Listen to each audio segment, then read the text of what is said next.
Sir, supreme കോടതിയുടെ പ്രധാനപ്പെട്ട ഒരു വിധി വന്നിട്ടുണ്ട്. അതായത് വ്യക്തി സ്വാതന്ത്ര്യത്തേക്കാൾ പ്രധാനപ്പെട്ടതാണ് രാജ്യസുരക്ഷ. അപ്പോൾ അതനുസരിച്ചിട്ടേ ഇനിയുള്ള കാര്യങ്ങളിൽ തീരുമാനമുണ്ടാകുക എന്നുള്ളതാണ് മനസ്സിലാകുന്നത്. ഇതുവരെയും അങ്ങനെ ആയിരുന്നില്ലല്ലോ ഒരു പോളിസി. ഇപ്പോൾ ഒരു പോളിസി മാറ്റം സംഭവിക്കുന്നുണ്ട് അല്ലേ? അല്ല, ഇതൊരു വളരെ അടിസ്ഥാനപരമായിട്ടുള്ള ഒരു നിലപാടിൽ, സുപ്രീം കോടതിയുടെ നിലപാടിൽ വന്നിട്ടുള്ളൊരു മാറ്റമാണ്.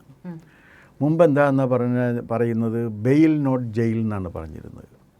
ഏത് പൗരൻ വന്നു കഴിഞ്ഞാലും ആ പൗരൻ്റെ പേരിൽ ഏത് ആരോപണം വന്നു കഴിഞ്ഞാലും അയാളെ ജയിലിലിടരുത്, അയാൾക്ക് ജാമ്യം കൊടുത്ത് അയാളെ പുറത്തു വിടണം. എന്താ കാര്യമെന്ന് വെച്ചാൽ പൗരൻ്റെ സ്വാതന്ത്ര്യം, പൗരസ്വാതന്ത്ര്യം പരമപ്രധാനമായ ഒന്നാണ് എന്നുള്ളതാണ്.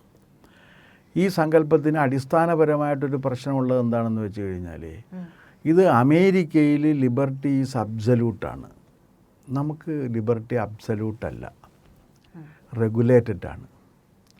പക്ഷേ അത് റെഗുലേറ്റഡ് ആണ് എന്നുള്ളൊരു കാര്യം മാറ്റിവെച്ചുകൊണ്ട് അമേരിക്കയെ പോലെ തന്നെ നാമും പൗരസ്വാതന്ത്ര്യത്തിന് പരമപ്രാധാന്യം നൽകിയിട്ട് പൗരന്മാരെ കഴിയുന്നത്ര നമ്മൾ ജയിലിനകത്ത് വിടാതെ അവരുടെ തുറന്നു വിടണം എന്നൊരു സമീപനമുണ്ട്. ആ സമീപനത്തിൻ്റെ ഗുണഭോക്താക്കളാണ് ഇവിടുത്തെ എല്ലാ റേപ്പിസ്റ്റുകളും കേരളത്തിലെ. അത് സുപ്രീം കോടതിയുടെ ഒരു നിലപാടിൻ്റെ ഗുണഭോക്താക്കളാണ്. കാരണം ഇപ്പോൾ റേപ്പ് ചെയ്യുന്നവർക്ക്, റേപ്പിസ്റ്റുകൾക്കെല്ലാം, ബലാത്സംഗക്കാർക്ക് ഇതൊരു സുവർണകാലമാണ്. കാരണം അവർക്കെല്ലാം ആൻറ്റിസിപ്പേറ്ററി ബെയിൽ കിട്ടും. ആൻറ്റിസിപ്പേറ്ററി ബെയിൽ കിട്ടാത്ത ഒരു ബലാത്സംഗക്കാരനും ആൻറ്റിസിപ്പേറ്ററി ബെയിൽ വേണ്ട എന്ന് പറഞ്ഞ് ജയിലിൽ കിടക്കുന്നതും പിന്നെ രാഹുൽ ഈശ്വരർ മാത്രമാണ്. കാരണം അയാൾ കോടതിയെ അംഗീകരിക്കുന്നില്ല. അപ്പോൾ പിന്നെ കോടതിക്ക് ബെയിലും കൊടുക്കാൻ പറ്റില്ല. പഴയ നക്സലൈറ്റുകൾ അങ്ങനെയായിരുന്നു. നക്സലൈറ്റുകൾക്ക് ഇത് വേണമെന്ന്, ഇത് ജാമ്യം വേണോ എന്ന് കോടതി ചോദിക്കുന്ന സമയത്ത് ബൂർഷ്വാ കോടതി തൊലയട്ടെ എന്ന് മുദ്രാവാക്യം വിളിക്കും. പിന്നെ കോടതി എന്ത് ചെയ്യും? അതുപോലെയാണ് ഇത്. പക്ഷേ ഇതിപ്പോൾ സുപ്രധാനമായൊരു കേസിലാണ് സുപ്രീം കോടതിയിലെ 2 ജഡ്ജിമാർ, ജസ്റ്റിസ് സഞ്ജയ് കരോളും NK സിംഗും അടങ്ങുന്ന ബെഞ്ച് പറഞ്ഞ കാര്യം എന്താണെന്ന് വെച്ചാൽ, സംഭവം എന്താണെന്ന് വെച്ചാൽ, ഒരു റെയിൽ ട്രാക്ക് മറിച്ചിടാൻ വേണ്ടി പരിശ്രമിച്ചവരാണ് കേസിലെ പ്രത്യേക UAPA പ്രകാരം അറസ്റ്റ് ചെയ്യപ്പെട്ട് കിടക്കുകയാണ് ജയിലിൽ. അതെന്താണെന്ന് വെച്ചാൽ, അതിൻ്റെ ഫലമായിട്ട് എന്ത് പറ്റുമെന്ന് വെച്ചാൽ, ഒരു എക്സ്പ്രസ്സും ഗുഡ്സ് ട്രെയിനും തമ്മിൽ കൂട്ടിമുട്ടിയിട്ട് 148 പേരും മരിച്ച കേസാണ്. ആ പൗരന്, ഇത് ചെയ്ത പൗരൻ്റെ ജന്മാവകാശം സംരക്ഷിക്കണമെന്ന് പറഞ്ഞിട്ടാണ് ചെന്നത്. അപ്പോഴാണ് സുപ്രീം കോടതി പറഞ്ഞത് രാജ്യസുരക്ഷയാണ് പരമപ്രധാനം. കാരണം നമ്മുടെ രാജ്യത്തിൻ്റെ ഐക്യവും അഖണ്ഡതയും അതിൻ്റെ സുരക്ഷയും അതിന് ഭീഷണിയായിട്ട് വരുന്ന സമയത്ത് നമ്മൾ വ്യക്തി സ്വാതന്ത്ര്യത്തേക്കാൾ പ്രാമുഖ്യം നൽകുന്നത് രാജ്യസുരക്ഷയ്ക്കായിരിക്കണം. അവിടെ ജയിൽ തന്നെയാണ്, ബെയിലല്ല നിയമം. ഇതാണ് ഇതിനകത്ത് വന്നിരിക്കുന്നൊരു മാറ്റം. ഈ മാറ്റം വളരെ പ്രധാനപ്പെട്ട ഒന്നാണ്. കാരണം നമ്മുടെ രാജ്യത്ത് ടെററിസ്റ്റുകൾക്ക് ഏറ്റവും കൂടുതൽ, ഈ രാജ്യത്ത് വേറൊരു പ്രത്യേകതയുണ്ട്, മനുഷ്യാവകാശങ്ങൾ മുഴുവനും ഭീകരവാദികൾക്കുള്ളതാണ്. മാവോയിസ്റ്റുകൾക്ക് മനുഷ്യാവകാശമുണ്ട്, നക്സലൈറ്റുകൾക്ക് മനുഷ്യാവകാശമുണ്ട്, ഇസ്ലാമിക ടെറർ ഗ്രൂപ്പുകൾക്ക് മനുഷ്യാവകാശമുണ്ട്. അച്ഛനെയും അമ്മയെയും കൊന്നതിന് ശേഷം ഞാൻ അനാഥനാണ് എന്ന് പറഞ്ഞ് വിലപിക്കുന്ന പ്രതിക്ക് മനുഷ്യാവകാശമുണ്ട്. പക്ഷേ ഇതിൻ്റെ ഇരകളാക്കപ്പെട്ടവർക്കും അവരുടെ കുടുംബാംഗങ്ങൾക്കും ഈ മനുഷ്യാവകാശങ്ങൾ ഇല്ല എന്നൊരു സങ്കല്പത്തിലായിരുന്നു നമ്മൾ ഇത്രയും കാലം പോയിരുന്നത്. കാരണം ഇവർക്ക് എന്നാലും നമ്മൾ ഉദാരമായിട്ട് നമ്മൾ അത് മനുഷ്യാവകാശം സംരക്ഷിക്കപ്പെടണം, അങ്ങനെ ഉദാരമായ ഒരു നീതിന്യായ വ്യവസ്ഥ ഉണ്ടാക്കണം തുടങ്ങിയിട്ടുള്ള കാര്യങ്ങളൊക്കെ പറഞ്ഞിരുന്നു. ഇതിൻ്റെ വക്താക്കളിൽ ഒരാളായിരുന്നു കേരളത്തിലുണ്ടായിരുന്ന ജസ്റ്റിസ് VR കൃഷ്ണയ്യർ. അദ്ദേഹം ഇതിൻ്റെ വക്താക്കളിൽ ഒരാൾ തന്നെയായിരുന്നു. കാരണം ഉദാരമായ വ്യവസ്ഥയിൽ ഇതൊക്കെ കൊടുക്കണം, പൗരന് അങ്ങനെയുണ്ട്, പൗരന് ഇങ്ങനെയുണ്ട്, പൗരനതാണ്, പൗരന് ഇതാണെന്നൊക്കെ പറഞ്ഞുകൊണ്ടിരിക്കുന്ന ഒരു സംവിധാനം ഉണ്ടായിരുന്നു. അതിൻ്റെയൊക്കെ ഫലമായിട്ടാണ് പലപ്പോഴും ഇത് കിട്ടുന്നത്. ഇത് വെച്ചുകൊണ്ടാണ്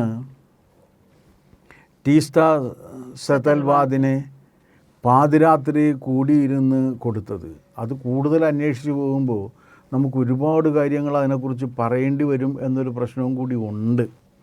അതെന്താണെന്ന് വെച്ചാൽ, ഈ ടീറ്റാ സെതൽവാദ് എന്ന് പറയുന്നത് അവർ ഒരു പാർസി കുടുംബത്തിൽപ്പെട്ട അംഗമാണ്. അവരുടെ MC സെതൽവാദ് ആണ് ഇന്ത്യയിലെ ആദ്യത്തെ അറ്റോർണി ജനറൽ. 13 കൊല്ലം അറ്റോർണി ജനറലായിട്ടിരുന്ന്. അത് കഴിഞ്ഞ് ലോ കമ്മീഷൻ ചെയർമാനായി.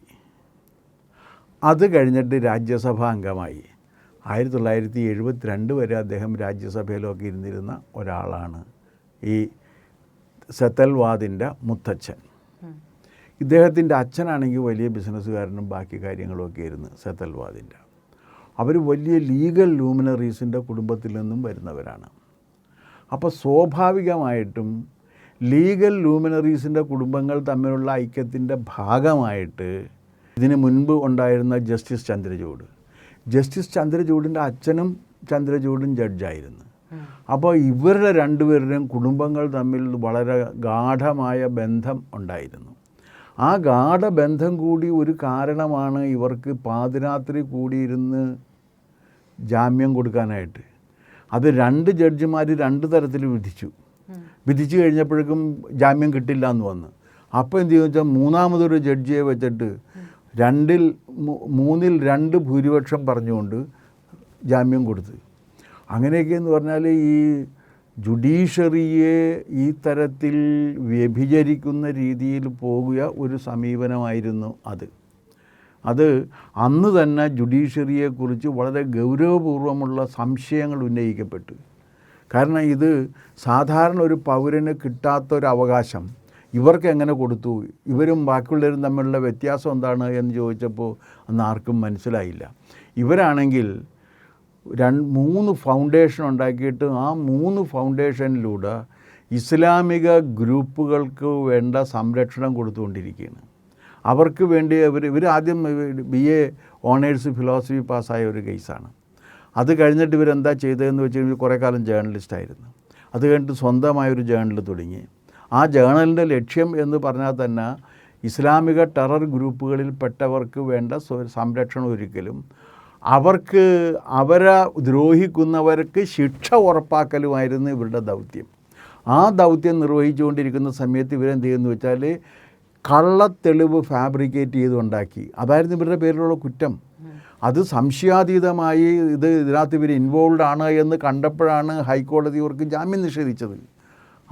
ഗുജറാത്ത് ഹൈക്കോടതി ആ ജാമ്യം നിഷേധിച്ചപ്പോഴാണ് ചന്ദ്രചൂഡ് നേരെ പാതിരാത്രി ഇത് കൂടിയിട്ട് ഇത് കൊടുത്തത്. അതൊക്കെ നമ്മുടെ രാജ്യത്ത് നടന്നുകൊണ്ടിരിക്കുന്ന ചില കാര്യങ്ങളാണ്. അവിടെയൊക്കെ പറഞ്ഞിരുന്നത് എന്താണെന്ന് വെച്ചാൽ പൗരസ്വാതന്ത്ര്യം അത് പരമപവിത്രമാണെന്നാണ്. ഇവരതിന് പരമപവിത്രം എന്ന വാക്കുകൂടി ഉപയോഗിക്കും. അത് എന്തർത്ഥത്തിലാണ് അവർ ഉപയോഗിക്കണമെന്ന് അറിയില്ല. ആ സ്വാതന്ത്ര്യം ഹനിക്കപ്പെട്ട് കഴിഞ്ഞാൽ ആകെ അപകടത്തിലാകും എന്ന് പറയുകയും, എന്ന് മാത്രമല്ല രാജ്യദ്രോഹം എന്ന് പറയുന്നത് എങ്ങനെയാണ് ഒരു കുറ്റമാകുന്നത് എന്നൊക്കെ വരെ സുപ്രീം കോടതികൾ ചോദിച്ചിരുന്നു. രാജ്യദ്രോഹം അതെങ്ങനെയാണ് കുറ്റമാകുന്നത്? അതൊന്നും ഒരു കുറ്റമല്ല. പിന്നെ അത് തന്നെയല്ല, വാക്കുകൾ കൊണ്ട് എത്ര വേണമെങ്കിലും രാജ്യദ്രോഹം പറഞ്ഞാലും അത് കുറ്റമല്ലെന്നാണ്. വാക്കൊരു പ്രവൃത്തിയാണ്, അത് ഇവർക്ക് അറിയാഞ്ഞിട്ടാണ്. മനുഷ്യൻ്റെ ഏറ്റവും ശക്തമായ ആയുധം വാക്കാണ്. ആ വാക്കുപയോഗിച്ചിട്ടാണ് മനുഷ്യൻ ലോകത്തെ എല്ലാ മാറ്റങ്ങളും വരുത്തുന്നത്. ഏറ്റവും ലോകത്തിൽ മാറ്റം വരുത്തിയിട്ടുള്ള എല്ലാവരും തന്നെ വാക്ക് അതിശക്തമായിട്ട് ഉപയോഗിച്ചിട്ടുള്ളവരാണ്. അത് പ്രസംഗങ്ങളിൽ ഉപയോഗിച്ചിട്ടുള്ളവരാണ്. ഏറ്റവും പ്രസിദ്ധമല്ലേ സെർമൺ ഓൺ ദ മൗണ്ടൻ, യേശുദേവൻ്റെ മലമുകളിലെ പ്രഭാഷണം. ആ മലമുകളിലെ പ്രഭാഷണത്തിലൂടെയാണ് യേശുദേവൻ ജനങ്ങളെ മുഴുവൻ ഉത്ബോധിപ്പിച്ചത്. മഹാത്മാഗാന്ധിയുടെ പ്രസംഗം, മഹാത്മാഗാന്ധിയുടെ 6 മിനിറ്റ് നീണ്ടു നിൽക്കുന്ന ഒരു പ്രസംഗം, അത് പൂർണ്ണമായിട്ടും നടത്താൻ കഴിയാതെ പോയൊരു പ്രസംഗമുണ്ട്. 1916 തന്നെ ബനാറസ് ഹിന്ദു യൂണിവേഴ്സിറ്റിയിൽ ദർഭംഗ രാജാവിൻ്റെ നേതൃത്വത്തിൽ അന്നത്തെ ഇന്ത്യയിലെ പ്രമാണിമാരെല്ലാം സന്നിഹിതരായിരിക്കുന്നൊരു യോഗത്തിൽ ആനി ബസൻ്റാണ് അധ്യക്ഷം വഹിക്കുന്നത്. ആ യോഗത്തിൽ മഹാത്മാഗാന്ധി പോയി പ്രസംഗിക്കാൻ വേണ്ടി 6 മിനിറ്റ് പ്രസംഗിക്കാൻ കൊടുത്ത് ആദ്യത്തെ വാചകത്തിൽ തന്നെ ആകെ കുഴപ്പമായി. ആദ്യത്തെ വാചകത്തിൽ ഗാന്ധി പറഞ്ഞു, this Congress does not represent the masses of India. നിങ്ങളിവിടെ ഇരിക്കുന്നവരല്ല ഇന്ത്യയിലെ ജനങ്ങൾ.